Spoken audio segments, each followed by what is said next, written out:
Bismillahirrahmanirrahim. Assalamualaikum warahmatullahi wabarakatuh. Ya, kembali lagi dengan Bu Aini dari Kurus Sinau. Kesempatan kali ini kita akan belajar tentang materi pertama dalam Quran Hadis bagian tafsir kelas agama tentang ayat tentang kekuasaan dan kebesaran Allah Subhanahu wa Ta'ala. Nah, ayat yang akan dibahas ada beberapa surat. Ya, standar kompetensi lulusannya siswa dapat memahami, menghafal dan menjelaskan serta menganalisis ayat-ayat yang Al-Quran tentang kebesaran dan kekuasaan Allah di alam raya. Ayatnya meliputi apa saja? Yang pertama Quran surat An-Nahl ayat 65-70, Quran surat Yasin ayat 38-40, Quran surat Al-Isra ayat 12, dan yang terakhir Quran surat Al-Anbiya ayat 30. Nah, pada kesempatan kali ini kita akan membahas satu surat dulu dari keempat ini. Kita akan bahas dulu surat An-Nahl ayat 65-70. Kita baca sebelumnya ya. A'udzu billahi minasyaitonir rajim. Bismillahirrahmanirrahim.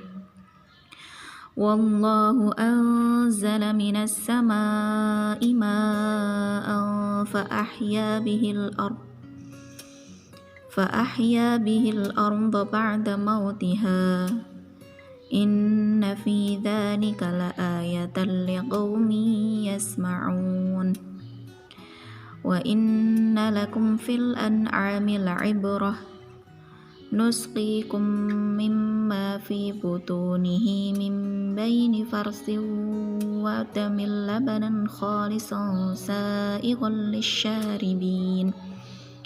Wa min samaratin nakhili wal a'nabi tattakhiduna minhu sakaran wa rizqan hasana. Inna fi dzalika laayatan liqaumin ya'qilun. Wa awha rabbuka ilan nakhli anittakhidhi minal jibali buyutan wa minasy syajari wa mimma ya'rishun.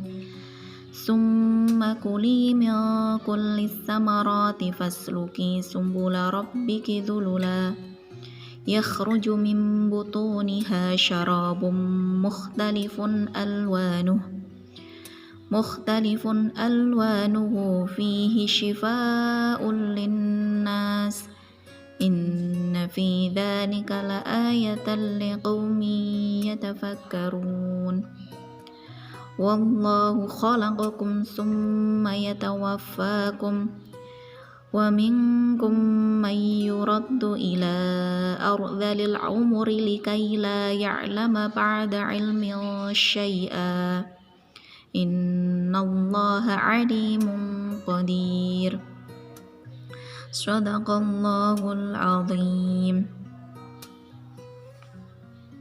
Ya, kalau mengenai bacaannya tadi pada ayat sebelumnya minta maaf, ini ternyata acak, makanya tadi ibu sempat nyari-nyari lanjutan yang benar mana, berarti tadi malam ini kerubah. Tidak apa-apa ya. Jadi ibu harapkan kalian ketika membaca Al-Quran, yang dibaca dengung, panjang dibaca panjang, yang pendek ya tetap pendek. Bagi yang belum belajar tajwid, besok belajar ya. Boleh Rifa tanya-tanya ke ibu di belakang. Untuk koreksinya yang kemarin, besok karena kemarin banyak yang membacanya bukan surat An-Nahl, berarti pada pertemuan selanjutnya kita dibahasnya. Ya, masuk ke terjemahnya. Ayat 65. Dan Allah menurunkan dari langit air hujan, dan dengan air itu dihidupkannya bumi sesudah mati. Sesungguhnya pada demikian itu benar-benar terdapat tanda kebesaran Tuhan bagi orang-orang yang mendengarkan pelajaran. Selanjutnya, dan sesungguhnya pada binatang ternak itu benar-benar terdapat pelajaran bagi kamu. Kami memberimu minum dari apa yang berada dalam perutnya, berupa susu yang bersih di antara kotoran dan darah, yang mudah ditelan bagi orang-orang yang meminumnya. Ayat 67, dari buah korma dan anggur kamu dapat minuman yang memagukan dan rizki yang baik. Sesungguhnya pada demikian itu benar-benar pertanda kebesaran bagi orang yang memikirkan. Pada ayat selanjutnya, dan Tuhanmu mewahyukan kepada lebah membuat sarang-sarang di bukit, di pohon-pohon kayu dan tempat-tempat yang dibikin oleh manusia. Kemudian makanlah dari tiap-tiap macam buah-buahan dan tempuhlah jalan Tuhanmu yang telah dimudahkan bagimu dari perut lebah. Itu keluar minuman yang berupa madu, yang bermacam-macam warnanya, dan di dalamnya terdapat obat yang menyembuhkan bagi manusia. Sesungguhnya pada demikian itu benar-benar terdapat tanda kebesaran Tuhan bagi orang-orang yang memikirkan. Yang terakhir, Allah menciptakan kamu, kemudian memanfaatkan kamu, dan di antara kamu ada yang dikembalikan kepada umur yang lemah atau pikun, supaya tidak mengetahui sesuatu apapun yang terjadi yang telah diketahuinya. Sesungguhnya Allah Maha mengetahui lagi Maha kuasa. Ya, dari beberapa ayat tersebut ini sangat banyak intisarinya sebenarnya, dan dari ayat tersebut itu Allah menjelaskan betapa banyak kekuasaan dan kebesaran Allah yang kemudian menjadi nikmat bagi manusia. Kita coba ulas secara ringan dari ayat yang pertama. Tadi Al-Quran menjelaskan tentang turunnya hujan. Bagaimana hujan itu turun yang kemudian memberikan manfaat yang sangat besar kepada manusia. Karena air itu kebutuhan pokok hidup manusia. Kok bisa?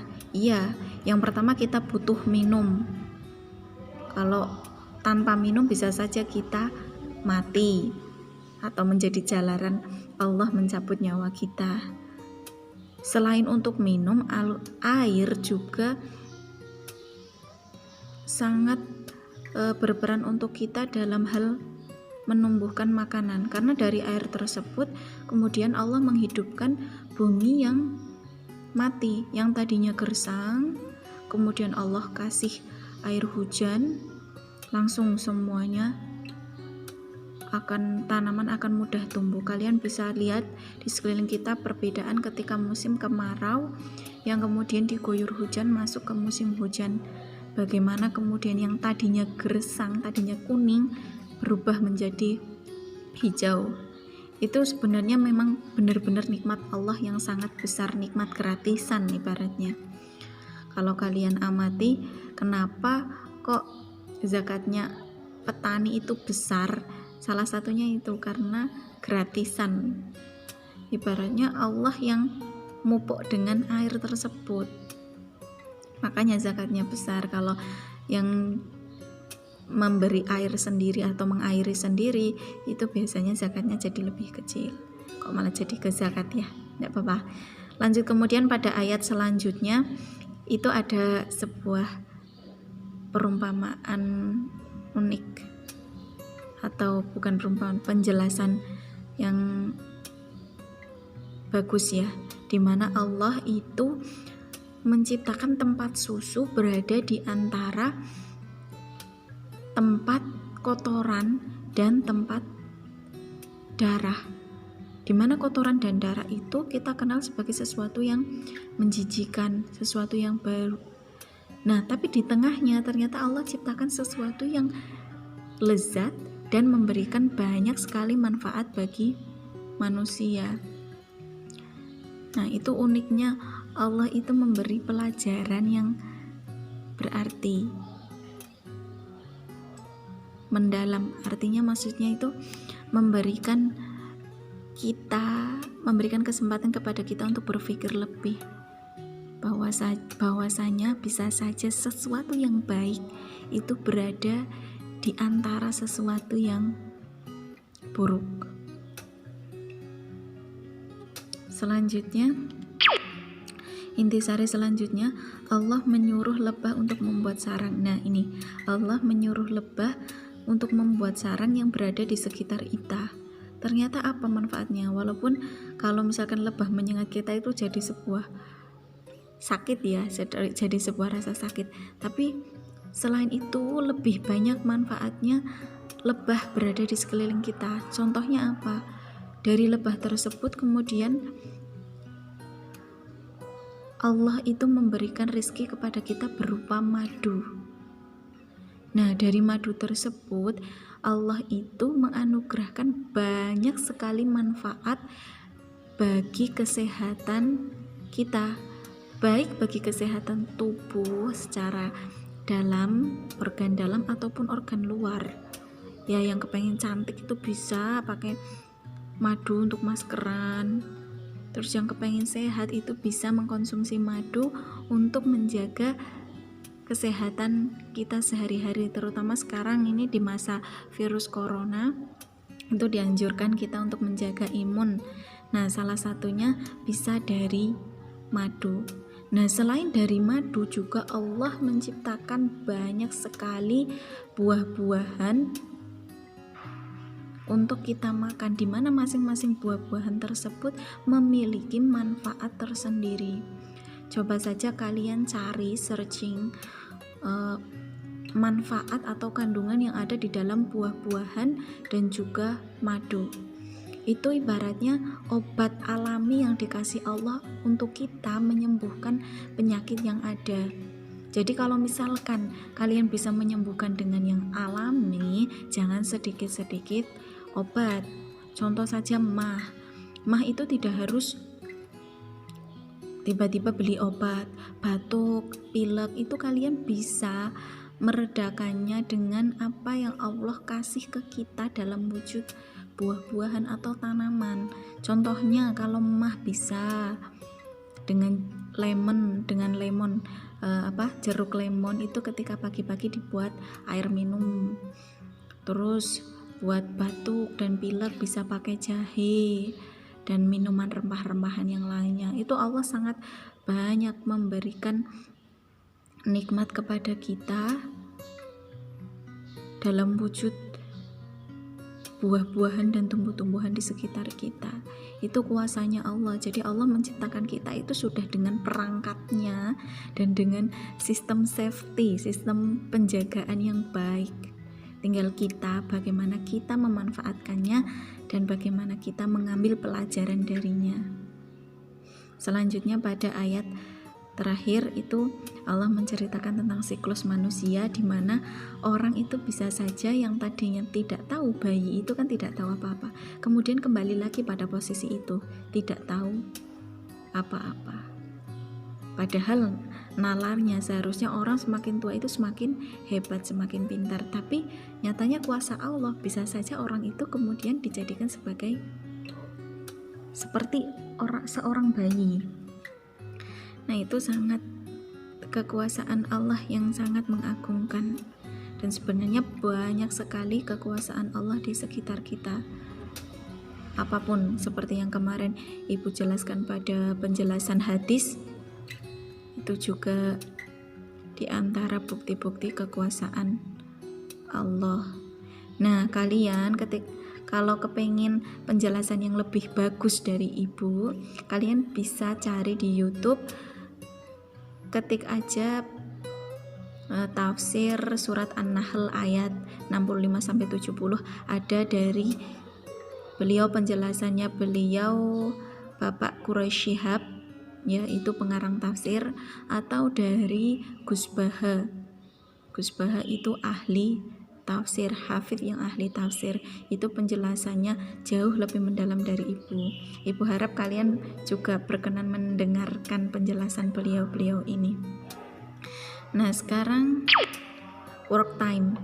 waktunya buat kalian ya didiskusikan di dalam grup. Nanti pelajaran apa yang kalian ambil yang kemudian membuat kalian berinisiatif untuk mengamalkannya, silahkan ditulis di grup WA ya.